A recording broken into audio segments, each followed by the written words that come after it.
An old monk once said, "The mind is like a glass of water. When you keep stirring it, it stays cloudy. But the moment you stop, everything becomes clear."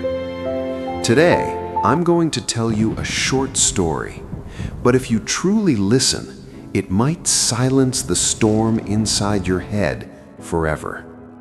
In a quiet village tucked between tall green mountains, there lived a young man named Kai. He was 26 years old. From the outside, he looked fine. He had a roof over his head, he had food on his table, he had people around him. But inside, he was drowning. His mind never stopped. It was like a river that never rested. Thoughts came crashing in, one after another, like waves that refused to calm down. He would lie awake at night, staring at the ceiling, replaying every mistake he had ever made. And when morning came, his chest would tighten with fear of what tomorrow might bring. He smiled in front of others, but behind that smile was a man who had forgotten what peace felt like. He tried everything. He tried keeping busy.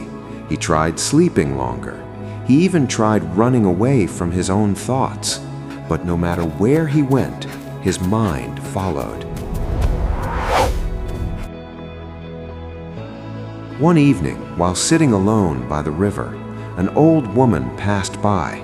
She looked at his tired face and said something that changed the direction of his life. "An old teacher," she whispered, "who lives at the top of the eastern hills. People say he once healed broken minds in the city. Now he lives alone, close to the sky. If anyone can help you, it is him." That night, Kai could not sleep, but this time it was different. It was not worry keeping him awake, it was hope. Before the sun could rise, he packed a small bag, laced his worn-out shoes, and began walking toward the hills. The journey was brutal. His feet ached, the sun scorched his skin, sharp stones cut through his soles, but something deep inside him whispered, "Keep going, you are almost there." After 3 long days, he finally reached the top. And there, surrounded by silence and wildflowers, stood a tiny wooden house. Smoke rose gently from the chimney, and on a wooden chair outside sat the old man, eyes closed, breathing slowly, as if the entire world had paused around him.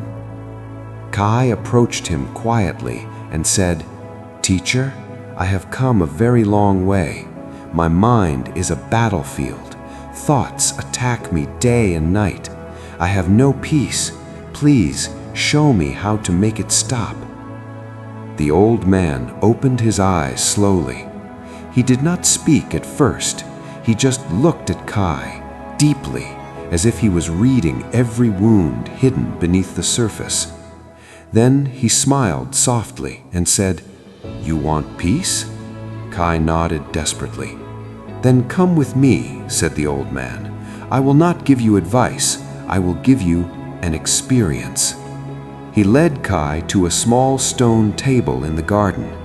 On it sat a simple glass. The old man picked up a clay jug and poured water into the glass, slowly, carefully, filling it all the way to the very top.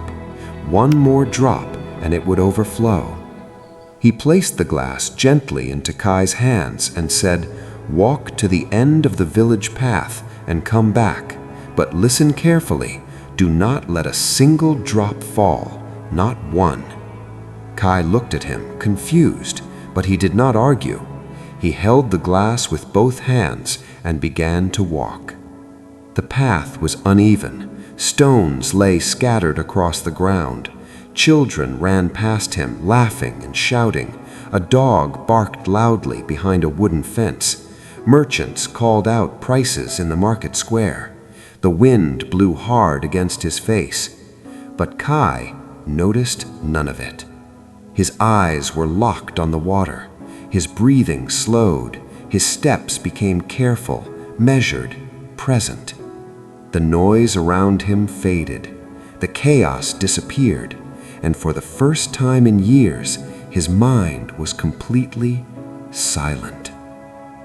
When he finally returned to the old man, his hand steady, the water untouched, he whispered, "I did it." Not a single drop fell. The old man nodded slowly. Then he asked, "Tell me, did you hear the children playing?" "No." "Did the dogs barking disturb you?" "No." "Were you thinking about your past?" "No." "Were you afraid of your future?" "No, I was only here." The old man placed his hand gently on Kai's shoulder and said, "Now you understand.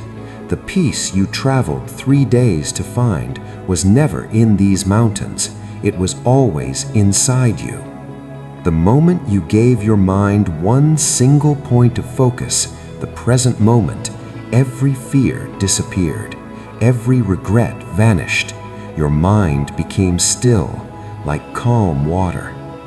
You see, Kai, your mind is not your enemy. You simply never learned how to quiet it. When you live in the past, you carry pain. When you live in the future, you carry fear. But when you live right here, right now, you carry nothing. And that is freedom. Something shifted deep inside Kai's chest. His eyes filled with tears, not of sadness, but of relief. For the first time in his entire life, he felt light. As the sun melted behind the mountains, painting the sky in shades of gold and fire, Kai began his long walk home. But he was not the same man who had arrived. His steps were slower now, not because he was tired, but because he was finally present. So tonight, I leave you with this one thought. You do not need to empty your mind by force. You just need to give it a reason to be still. Focus on this moment, just this one moment, because this moment is the only one that is truly real. If this story touched something inside you, press that like button, share it with someone who needs to hear this tonight, and subscribe, because every week we share stories that might just change the way you see your life. Until next time, breathe slowly, live gently, and remember, peace was never something to find. It was always something to return to.